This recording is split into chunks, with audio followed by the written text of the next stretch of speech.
The air in the trauma bay of Metropolitan General was a thick soup of antiseptic, copper-tinged blood and the low, anxious hum of machinery that measured life in electronic peaks and valleys. It was a place of controlled chaos, a symphony of hurried footsteps, clipped medical jargon, and the raw, unfiltered sounds of human suffering. Nurse Anya Petrova moved through this maelstrom like a ghost, a calm center in a swirling vortex of panic. Her movements were an exercise in profound economy, each step measured, each gesture precise, wasting no energy, betraying no emotion. Her face, framed by dark hair pulled back into a severe, functional bun, was a stoic mask, her gray eyes missing nothing as they swept across the telemetry monitors, the IV drips, and the pale, sweating faces of the newly arrived. She was, to the casual observer, just another, competent if unusually quiet nurse. Her colleagues saw her as reliable, efficient, and distant. The residents, fresh-faced and jittery with the weight of their new responsibilities, respected her skill, but were intimidated by her silence. She never partook in the gallows humor that served as a pressure valve for the others, never joined the gossip sessions by the nurses' station, and never spoke of a life outside these sterile, white-walled confines. Her only distinguishing feature beyond her unnerving calm was a pale, jagged scar that traced a path from her left wrist halfway up her forearm. When a curious intern had once asked about it, Anya had simply looked down at the silvery tissue, a flicker of something unreadable in her eyes, and murmured, "A kitchen accident. I was careless with a bread knife." The explanation was accepted without question, filed away as just another piece of the quiet nurse's unassuming history. It was a perfect piece of camouflage, a mundane story for a wound that had been anything but. The truth was far more complex. The scar was not from a blade slipping on a cutting board, but from the jagged shrapnel of a detonated IED, a hot kiss of metal that had torn through her tactical gear in the dusty chaos of a Kandahar firefight. Her quietness was not shyness, but a discipline forged in environments where a single misplaced sound could mean death. Her economical movements were not a personality quirk, but the ingrained muscle memory of countless hours of close-quarters combat training, of clearing rooms and neutralizing threats with brutal ballistic efficiency. The way she constantly, almost subconsciously, mapped the exits and entrances of any room, noted potential cover, and assessed the posture and hand positions of everyone around her was not paranoia. It was a tactical survey, a threat assessment so deeply embedded in her psyche that it was as natural as breathing. She had once been someone else entirely, a name spoken only in hushed, reverent tones in the classified annexes of the Pentagon. But that life was buried, he had hoped, under layers of starched scrubs and the comforting anonymity of a civilian life dedicated to saving people, not eliminating them. The morning shift had been a relentless grind. A multi-car pileup on the interstate had flooded the emergency department with a tide of broken bodies and panicked cries. Anya moved from one patient to the next, a silent conductor orchestrating a complex response. She intubated a patient with a compromised airway, her hands steady as a surgeon's, inserted a central line with practiced ease, and administered a bolus of epinephrine to a patient in anaphylactic shock, all while her mind processed a dozen other variables. She noticed the slight tremor in a resident's hand and subtly guided him through a difficult procedure without undermining his confidence. She saw the fear in a young police officer's eyes as he lay on a gurney, his leg mangled, and offered a quiet, firm reassurance that was more comforting than 1,000 platitudes. This was her new battlefield, and she commanded it with the same quiet authority she had once wielded in war zones. The relative calm that followed the initial surge was shattered, not by a medical emergency, but by the arrival of Dr. Alistair Finch, the hospital's chief of medicine. Finch was a man who wore his authority like a tailored suit, expensive and designed to impress. He moved with an entourage of fawning residents and administrators, his voice a booming instrument of self-importance that echoed down the polished linoleum hallways.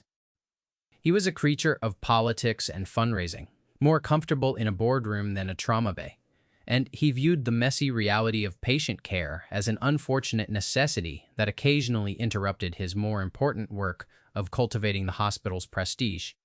His rounds were not for the benefit of the patients, but for the performance of his own significance. He swept into the main trauma unit, his expensive leather shoes squeaking on the clean floor, a scent of overpriced cologne trailing in his wake. His eyes, small and hard like polished river stones, scanned the room not for medical needs but for imperfections, for any deviation from his rigid standards that he could use to assert his dominance. They landed on Anya, who was meticulously adjusting the saline drip for an elderly woman who had suffered a fall. The woman was disoriented and frightened, and Anya was speaking to her in a low, calming tone, her focus entirely on the fragile life in her care. "Nurse," Finch's voice cut through the air, sharp and imperious. Anya finished her adjustment, gave the patient's hand a gentle squeeze, and turned to face him. She did not flinch or hurry. She simply met his gaze, her own expression unreadable. "This patient's chart," he began, snatching the tablet from the foot of the bed, "indicates a standing order for a 10 mg dose of morphine for pain management. I see you've administered only 5. His tone was accusatory, a prosecutor laying a trap in open court. The residents behind him shifted uncomfortably, avoiding eye contact with Anya. Anya's voice, when she spoke, was calm and even, a stark contrast to his theatrical indignation. "That is correct, doctor. The patient is 84 years old, weighs 97 pounds, and is showing signs of respiratory distress. Her oxygen saturation dropped to 89% on admission. A full 10 mg dose of morphine could precipitate respiratory failure. I administered a 5 mg dose to manage her pain while minimizing the risk of opioid-induced respiratory depression. I was about to consult with the attending physician to adjust the order." It was a textbook explanation, a perfect example of critical nursing judgment, protecting the patient from a potentially harmful standing order. Finch's face darkened, a flush of crimson creeping up his neck. He was not accustomed to being contradicted, especially not by a nurse, and certainly not in front of his audience. To him, her clinical reasoning was irrelevant. Her statement was an act of insubordination. It was a public challenge to his authority, and that was a sin he could not forgive. "Are you questioning my orders, nurse?" he snarled, his voice dropping to a low, menacing growl. "Are you practicing medicine without a license? This hospital has protocols for a reason. They are not suggestions to be debated by the nursing staff. I am exercising my clinical judgment to ensure patient safety, Dr. Finch," Anya replied, her voice remaining unnervingly level. "It is my duty and my responsibility." The quiet defiance in her words was like a spark on dry tinder. Finch's carefully constructed facade of professional decorum crumbled, revealing the petty tyrant beneath. He saw her not as a dedicated professional, but as an obstacle, an underling who had dared to step out of line. He saw her simple scrubs, her lack of a title, her gender, and he made a fatal miscalculation. He saw weakness. "Your responsibility," he spat the words, his face contorted with rage, "is to do as you are told. Your arrogance is a danger to this institution and to my patients." He took a step closer, invading her personal space, his voice rising to a shrill bark that turned every head in the unit. "I have had enough of your insubordination. You are a liability." He turned to the charge nurse, a woman who had worked at the hospital for 30 years and who now stood frozen in shock. "Get security. I want this woman removed from my floor now. She is fired." "Confiscate her badge." The air crackled with a stunned silence. The residents looked at the floor, the walls, anywhere, but at the scene unfolding before them. The charge nurse hesitated, her mouth slightly agape. "Dr. Finch, drunk on his own power, snatched Anya's ID badge from the lanyard around her neck. The plastic card bearing her picture and the title registered nurse dangled from his fingers like a trophy. "Out!" he hissed at Anya. "Get out of my hospital." Anya stood perfectly still. Her expression did not change, but something in her eyes shifted. The quiet, observant calm was replaced by a chilling stillness, the placid surface of a frozen lake beneath which immense pressures were building. She did not argue, did not plead. She simply held his gaze as two bewildered security guards, accustomed to dealing with unruly patients, not staff dismissals, approached cautiously. The humiliation was public and absolute. She was being marched out of the unit she had served with unwavering dedication, treated like a criminal for the act of protecting a patient. The guards, a young man named Kevin and an older veteran named Marcus, were apologetic. "Sorry, ma'am," Kevin mumbled, clearly uncomfortable. "Doctor's orders?" Anya just nodded, her jaw tight. As they walked her toward the elevators, past the pitying and fearful glances of her colleagues, a strange sense of detachment washed over her. She had endured far worse. She had faced down men with guns and bombs, had held the hands of dying soldiers, had survived things that would have shattered Alistair Finch into a million pieces. This was just noise. An inconvenience.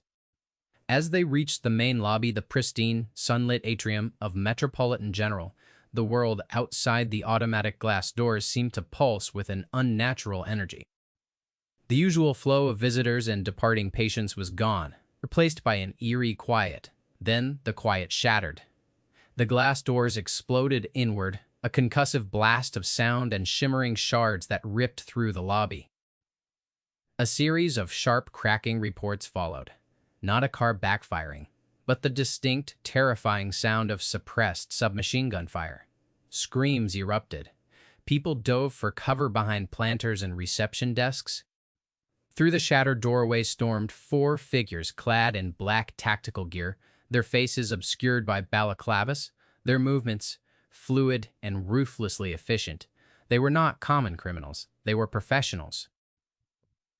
They moved in a diamond formation, weapons up, covering all angles, their discipline a terrifying thing to behold.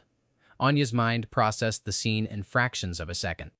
H&K MP7 submachine guns, 4.6 dive and 30mm rounds, minimal recoil, high rate of fire, designed for close quarters battle, body armor, level war plates, coordinated entry.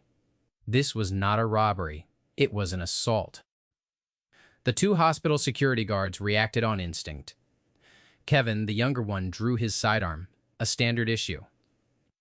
Gluckin yelled, "Drop your weapons." It was the last thing he ever said. A 3-round burst from the lead attacker stitched across his chest, throwing him backward against a wall where he slid to the floor in a heap. The other guard, Marcus, older and wiser, managed to get off 2 shots before a round shattered his knee, sending him crashing to the ground in agony. The attackers ignored the screaming civilians, their focus clearly directed deeper into the hospital. They were heading for the elevators. In that moment of pure chaos, as Dr. Finch's petty tyranny was rendered meaningless by the sudden brutal reality of violence, something broke loose inside Anya Petrova. The carefully constructed walls she had built around her past, the persona of the quiet, unassuming nurse, disintegrated into dust. The woman who had been fired for her competence was gone.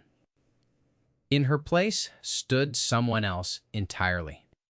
Her posture changed, the slight slump of a weary nurse straightening into the rigid, coiled readiness of a predator. Her eyes, no longer passive, became hard and analytical, scanning angles, calculating trajectories, identifying threats. The mask had not just dropped, it had been incinerated. Without a word, she moved. Her first action was a blur of motion, too fast for the panicked onlookers to process. She dropped to one knee beside the fallen guard. Marcus. Her hands, which moments ago had been adjusting an IV drip, were now a whirlwind of purpose. She ignored his shattered knee for the moment, her fingers expertly finding the release on his duty belt and drawing his sidearm from its holster. Her grip on the weapon was perfect, a two-handed combat stance that was as natural to her as holding a pen. "Cover the west corridor," she commanded, her voice no longer the soft tone of a nurse, but a clipped, authoritative bark that cut through the noise. "Suppressing fire only. Don't expose yourself." Marcus, gritting his teeth against the searing pain in his leg, looked up at her, his eyes wide with a mixture of shock and dawning recognition. He was ex-army, had done 2 tours in Iraq, and he knew what he was seeing. The way she held the weapon, the cold fire in her eyes, the tactical command she had just issued, this was no nurse. He nodded grimly, propping himself up against a large marble planter and aiming his own weapon with a shaking hand. "Yes, ma'am." The 4 attackers were already at the elevator bank, one holding the doors while the others prepared to enter. They had not yet registered Anya as a threat. To them, she was just another woman in scrubs, cowering on the floor. It was the last mistake they would ever make. Anya rose from her crouch, the borrowed Glock feeling like an extension of her own arm. She did not hesitate. She did not shout a warning. She simply acted. Her first 2 shots were a single, controlled report, a double tap. The lead attacker, the one who had shot Kevin, jerked as 2 rounds struck him in the head with surgical precision, finding the small, unprotected space between his helmet and the top of his body armor. He dropped like a stone, his weapon clattering on the marble floor. The remaining 3 spun around, their training kicking in, trying to acquire the new, unexpected target. They were fast, but Anya was faster. She moved as she fired, not a static target, but a flowing, deadly dance. She used the large reception desk as cover, popping up just long enough to fire another 2 rounds. The second attacker staggered back, clutching at his throat where a bullet had found its mark. He gurgled, falling to his knees before collapsing forward. 2 down. The remaining 2 returned fire, a hail of bullets, chewing up the marble of the desk, sending chips of stone flying through the air like shrapnel. Anya was already gone, rolling to a new position behind a thick support column. The lobby had become a kill zone. The air was thick with the smell of cordite and the acrid scent of pulverized concrete. Anya's mind was a supercomputer of tactical calculations. 2 hostiles remaining, 30-foot engagement distance. Limited ammunition, 1 civilian casualty, 1 friendly wounded. Objective, neutralize the threat, protect the innocent. She peeked around the column, a sliver of an image just enough to see one of the attackers reloading, his partner providing cover fire. It was the opening she needed. She burst from behind the column, not away from the fire, but toward it, closing the distance, a move so audacious and unexpected it momentarily stunned the enemy. She fired 3 shots on the move. 1 went wide, but 2 struck the covering attacker in the chest. His body armor stopped the rounds, but the kinetic energy slammed into him like a sledgehammer, knocking the breath from his lungs and sending him stumbling backward into the open elevator car. The last man, the one who had been reloading, brought his weapon up, a fresh magazine slapped home. He had a clear shot. Anya was exposed, in the open. But just as he squeezed the trigger, a shot rang out from the other side of the lobby. It was Marcus. His aim was unsteady from the pain, but his shot was true enough. It struck the attacker in the shoulder, not a fatal wound, but enough to make him cry out and spoil his aim. His burst went high, shattering the glass of a second-story window. Anya did not waste the opportunity Marcus had bought her with his courage. In the scant second of the attacker's distraction, she closed the remaining distance. She didn't fire her last rounds. She slammed into him, her smaller frame driven by a lifetime of training. The Glock in her hand became a blunt instrument. She brought the butt of the weapon up in a vicious arc, striking him under the chin. His head snapped back, teeth cracking. Before he could recover, her left hand snaked out, grabbing his submachine gun, twisting it away from her body. Her right leg swept his feet out from under him. He hit the floor hard, the air driven from his lungs. She was on top of him in an instant, one knee pinning his weapon arm, the muzzle of her borrowed pistol pressed firmly against his temple. The fight was over in less than 30 seconds. Two hostiles were dead. One was wounded and disarmed inside the elevator, and the last was subdued beneath her. The lobby fell into a shocked, ringing silence, broken only by the whimpering of the terrified civilians and the ragged, pained breathing of Marcus. It was into this tableau of silent carnage that Dr. Alistair Finch and his entourage emerged from a stairwell. Having fled at the first sound of gunfire, he saw the bodies, the shattered glass, the smoking bullet holes in the walls. And then he saw Anya. She was kneeling on the chest of a heavily armed man in tactical gear, a pistol in her hand, her face a mask of cold, lethal focus. The quiet, insubordinate nurse he had just fired and publicly humiliated was now the only thing standing between order and chaos. The sight was so incongruous, so utterly impossible, that his mind refused to process it. He could only stare, his mouth hanging open, the confiscated ID badge still clutched in his trembling hand. The other staff members who had followed him out looked on with a mixture of terror and utter, stupefying awe. They had watched her being escorted out in disgrace. Now they were watching her hold a defeated commando at gunpoint. The power dynamic in the room had not just shifted, it had been inverted, shattered, and remade in a crucible of gunfire and blood. Sirens screamed in the distance, growing closer. The first police officers would be arriving soon, followed by SWAT teams. But another sound was rapidly approaching, a heavy, rhythmic thumping that was not of the city. It was the sound of helicopter rotors, deep and powerful, descending on the hospital with military urgency. A fleet of black, unmarked sedans and SUVs screeched to a halt at the curb outside, disgorging a dozen men in dark suits and earpieces. They moved with the same disciplined purpose as the attackers, but their allegiance was clear as they formed a secure perimeter around the hospital entrance. The lead sedan door opened. A man emerged who radiated an aura of absolute command. He was tall and broad-shouldered, in his late 60s, with a face that looked like it had been carved from granite, and a constellation of silver stars gleaming on the collar of his immaculate military dress uniform. This was General Thaddeus Thorne, a man whose name was whispered with a mixture of fear and reverence in the highest echelons of government. He did not ask for the police chief or the hospital director. He strode through the shattered doors, his eyes sweeping the scene with a practiced, analytical gaze that took in every detail. His eyes found Anya. He walked directly toward her, his polished boots clicking on the blood-streaked marble. He ignored the dead, the wounded, and the cowering Dr. Finch.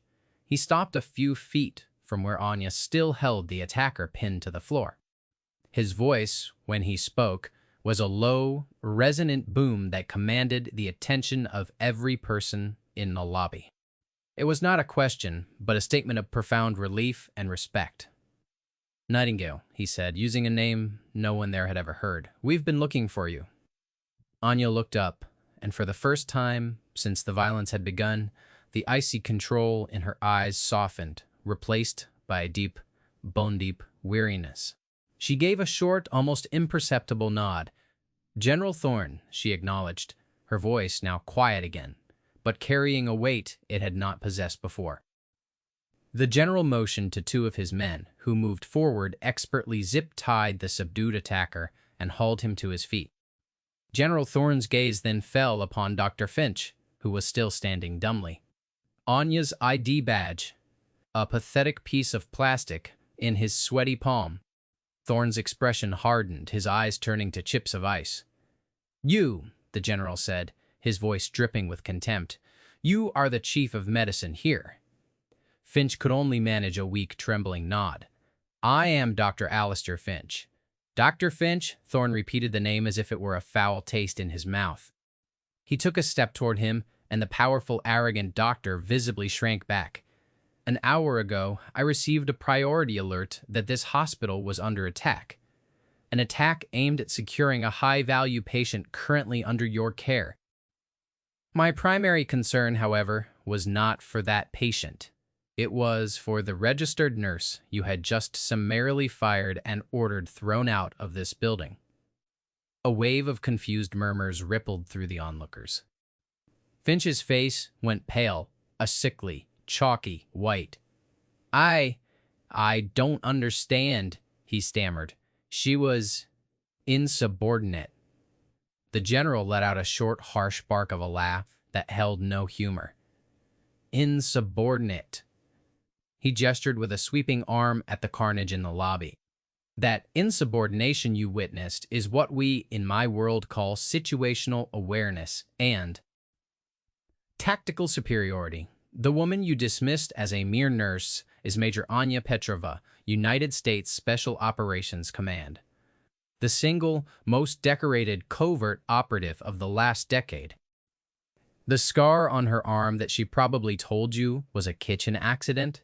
She got that in the Zagros Mountains pulling my son and 3 other wounded rangers out of a burning helicopter while under heavy enemy fire.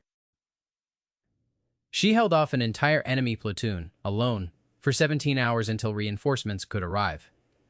For that action, she was awarded a medal so distinguished that its very existence is classified. Every word landed like a physical blow. The hospital staff stared at Anya, their minds reeling, trying to reconcile the image of the quiet, reserved woman who restocked supply closets with the decorated war hero the general was describing. Dr. Finch looked as if he had been struck by lightning. His mouth opened and closed, but no sound came out. The ID badge slipped from his nerveless fingers and clattered to the floor. Thorne wasn't finished. His voice dropped, becoming a blade of cold fury.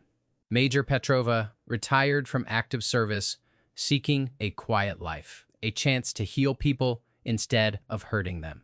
She chose this hospital. And you, in your infinite arrogance, decided to humiliate her, to fire her for having the audacity to protect a patient from your own rigid, thoughtless protocols.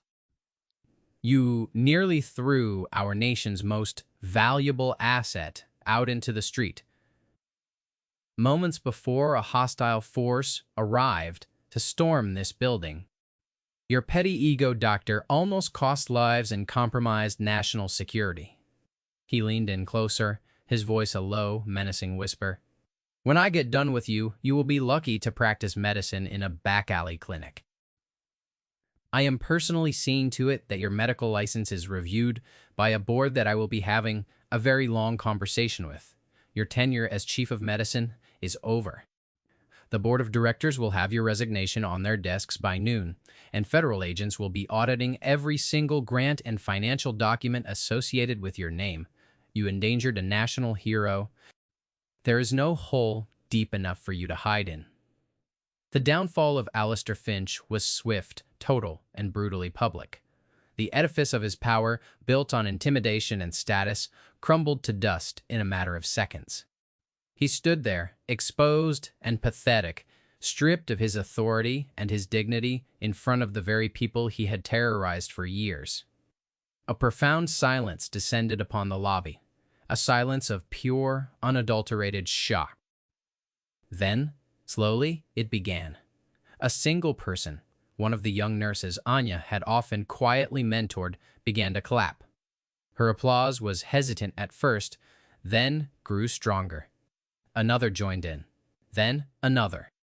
Soon, the entire lobby, filled with patients, staff, and police officers, erupted in a thunderous ovation. It was not for the general. It was for the quiet nurse, the hidden wolf, the hero who had walked among them unnoticed. Anya stood through it all, her face impassive. She did not smile or acknowledge the applause. She simply looked tired, the adrenaline fading, leaving behind the familiar ache of a life she could never truly escape. She bent down and picked up Marcus's Gluck from the floor, walked over to where he was being treated by paramedics, and placed it gently on the gurney beside him. "You did good, soldier," she said softly. Marcus, despite the pain, managed a weak grin. "Right back at you, Major." General Thorne placed a gentle hand on her shoulder. "It's time to go, Anya," he said, his voice softening. She nodded, once taking a final look at the hospital, at the world she had tried to make her own. It was a world that no longer fit. She had been forced to reveal the ghost she kept locked away, and once released, it could not be put back in its cage. She walked with the general toward the exit, his men forming a protective cordon around her. She didn't look back at the ruin of Dr. Finch, or at the admiring faces of her former colleagues. Her quiet, ordinary life was over. Her purpose here was done. As she stepped out of the shattered doors and into the harsh sunlight, she was no longer Nurse Petrova. She was Major Anya Petrova Nightingale, a hero being called back to the shadows, leaving behind a world that would never forget the day the quiet nurse showed them who she really was. The story of that day would become a legend at Metropolitan General, a cautionary tale whispered in the hallways for years to come, a stark reminder that the most unassuming souls often carry the greatest strength, and that you never ever judge a book by its cover.